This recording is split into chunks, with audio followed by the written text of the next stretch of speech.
Hello viewers, welcome back to Assis Copper Kitchen. எத்தனையோ பிரியாணிஸ் பார்த்துருப்பீங்க. இன்றைக்கி நம்ம பார்க்க போகிறது பர்தா பிரியாணி. வாங்க எப்படி செய்கிறதுன்னு பார்க்கலாம். 2 கப் மைதா, 1/2 டீஸ்பூன் சால்ட், தேவையான அளவு தண்ணி ஊற்றி ஒரு டோ மாதிரி பிசைஞ்சிக்கலாம். ஒரு டைட்டான டோவாக இருக்கணும் அது. ஒரு கப்பில் 2 பிஞ்ச் சாஃப்ரான் எடுத்துக்கோங்க. சூடான பால் 3 டேபிள் ஸ்பூன் அதில் ஆட் பண்ணி கலந்து விட்டுருங்க. நல்லா ஊறட்டும். இப்போ நம்ம பிரியாணி மசாலா செய்ய ஆரம்பிச்சிடலாம். ஒரு பேனில் 4 டேபிள் ஸ்பூன் ஆயில் எடுத்துக்கங்க. அதில் 2 மீடியம் சைஸ்டு ஆனியன் ஸ்லைஸ் பண்ணி ஆட் பண்ணிங்க. வெங்காயம் நல்லா கோல்டன் ப்ரௌன் ஆகிற வரைக்கும் நல்லா ஃப்ரை பண்ணிங்க.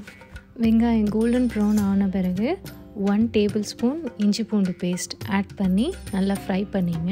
அதில் பச்சை வாசனை போகிற அளவுக்கு ஃப்ரை பண்ணிக்கலாம். 3 பச்சை மிளகா ஸ்லிட் பண்ணி ஆட் பண்ணிங்க. பெரிய சைஸ் தக்காளி 1 ஸ்லைஸ் பண்ணி ஆட் பண்ணிங்க. இதெல்லாம் ஒன்றா சேர்த்து நல்லா சாத்தே பண்ணிவிட்டு உப்பு 1 டீஸ்பூன், மிளகாய்த்தூள் 1 டீஸ்பூன், மஞ்சள் 1/2 டீஸ்பூன். மிளகாய்த்தூள் நல்லா ஆயிலில் ஃப்ரை ஆகணும். ஃப்ரை ஆன பிறகு அடுத்த மசாலாஸ் ஆட் பண்ணிடலாம். மல்லித்தூள் 1/2 டீஸ்பூன், கரம் மசாலா 1/2 டீஸ்பூன், சீரகத்தூள் 1/2 டீஸ்பூன். 10 போல் புதினா இலையை பொடியாக நறுக்கி ஆட் பண்ணிக்கலாம். நல்ல கெட்டியான தயிர் 3 டேபிள் ஸ்பூன் ஆட் பண்ணி நல்லா குக் பண்ணுங்கள். 2 மினிட்ஸ் குக் ஆன பிறகு சைட்ஸில் ஆயிலெலாம் செப்பரேட் ஆகி வரும். அப்போ 400 கிராம் ப்ரான் ஆட் பண்ணிங்க. ப்ரானில் மசாலாலாம் கோட் ஆகிற மாதிரி லைட்டாக கிளறி விட்டுட்டு ஒரு லிட் வச்சு க்ளோஸ் பண்ணி 10 மினிட்ஸ் குக் பண்ணுங்கள். ப்ரான் குக் ஆகிற கேப்பில் 2 கப் பாஸ்மதி ரைஸ் நல்லா வாஷ் பண்ணி ஊற வச்சிடலாம்.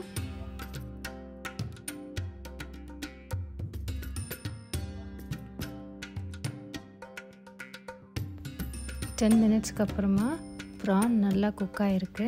இப்போ நம்ம ரைஸ் குக் பண்ணிக்கலாம். அதுக்கு ஒரு பாட்டில் 1 லிட்டர் தண்ணி எடுத்துக்கோங்க. ஷாஹி சீரா 1/2 டீஸ்பூன், 2 பே லீவ்ஸ், 3 க்ளோவ்ஸ், 3 காடமம், 3 சின்னமன் இதெல்லாம் ஆட் பண்ணிவிட்டு ஆயில் 1 டேபிள் ஸ்பூன் ஆட் பண்ணிங்க. அப்போ தான் ரைஸ் உதிரியாக வரும். உப்பு தேவையான அளவு நான் 1/4 டீஸ்பூன் எடுத்திருக்கேன். இதெல்லாம் பாயில் பண்ணி நல்லா கொதி வந்த பிறகு ரைஸ் அதில் இறக்கிடலாம்.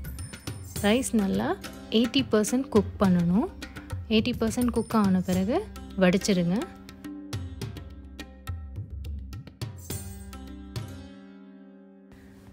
ரைஸ் 80% குக் ஆகிடுச்சு. பாருங்கள் ரைஸ் எவ்வளோ உதிரியாக இருக்குன்னு. Rice ready. இப்போ நம்ம ஃபஸ்ட்டே ஒரு டோ ரெடி பண்ணி வச்சுருந்தோம்ல, அதை நம்ம இப்போ விரிச்சுக்கலாம். ரொம்ப தின்னாக இல்லாமல் கொஞ்சம் திக்னஸோடு விரிச்சுக்கலாம். பாருங்கள் எவ்வளோ திக்காக இருக்குன்னு. ஒரு கடாய் எடுத்துங்க. ஒரு பவுல் மாதிரி ஷேப்பில் இருந்தால் தான் இதுக்கு பெட்டராக இருக்கும். ஸோ உள்ளக்கு ஆயில் ஃபுல்லாக அப்ளை பண்ணிவிட்டு மேலே அந்த டோவை ப்ளேஸ் பண்ணிவிடுங்க. லைட்டாக ப்ரெஸ் பண்ணிங்க. ரொம்ப ப்ரெஸ் பண்ணிட வேணாம். கொஞ்சமாக ஃப்ரைட் ஆனியன்ஸ் ஆட் பண்ணிவிட்டு அதுக்கப்புறம் மல்லி புதினா, அப்புறம் ஒரு லேயர் ரைஸ் அதை ஃபுல்லாக ஆட் பண்ணி நல்லா ஸ்ப்ரெட் பண்ணிவிட்டு செகண்ட் ப்ரான் மசாலா அது ஒரு லேயர், அப்புறம் ரைஸ் ஒரு லேயர், அகெயின் ப்ரான் மசாலா, லாஸ்ட்டாக ஒரு லேயர் ரைஸ் வச்சு ஃபுல்லாக கவர் பண்ணிவிட்டு ஒரு 1/4 டேபிள் ஸ்பூன் போல் கரம் மசாலா மேலே தூவி விட்டுருங்க. நெய் ஆட் பண்ணிங்க. அப்புறம் ஃபஸ்ட்டே நம்ம ஊற வச்சுருந்த சாஃப்ரான் மில்க், லாஸ்ட்டாக மல்லி புதினா இதெல்லாம் ஆட் பண்ணிவிட்டு டோவை ஃபுல்லாக மேலே சீல் பண்ணிடலாம்.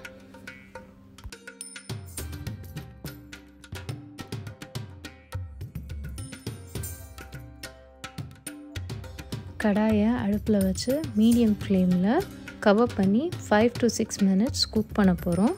5 to 6 மினிட்ஸ்க்கு அப்புறமா சைட்ஸில் பார்த்திங்கன்னா நல்லா பொரிஞ்சு ரெடி ஆகிருக்கும். இன்னும் ஒரு பேன் வச்சு ஃப்ளிப் பண்ணிக்கலாம். மேலே பாருங்கள் நல்லா குக் ஆகிடுச்சு. இப்போ நம்ம கடாயை வச்சு கவர் பண்ணி ஒரு 10 மினிட்ஸ்க்கு குக் பண்ணுவோம். 10 மினிட்ஸ் நல்லா குக் ஆன பிறகு பர்தா பிரியாணி ரெடி ஆகிடும். ஸோ சூடான பிரியாணியோட ரைத்தா செஞ்சு ஃப்ரெண்ட்ஸ் அண்ட் ஃபேமிலிஸ்க்கு சர்வ் பண்ணுங்கள், என்ஜாய் பண்ணுங்கள்.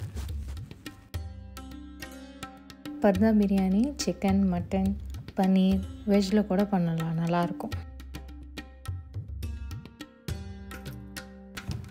இது வரைக்கும் அசீஸ் காப்பர் கிச்சனை சப்ஸ்கிரைப் பண்ணாதவங்க சப்ஸ்கிரைப் பண்ணுங்கள், ஷேர், லைக் அண்ட் கமெண்ட் பண்ணுங்கள். தேங்க்யூ ஃபார் வாட்சிங்.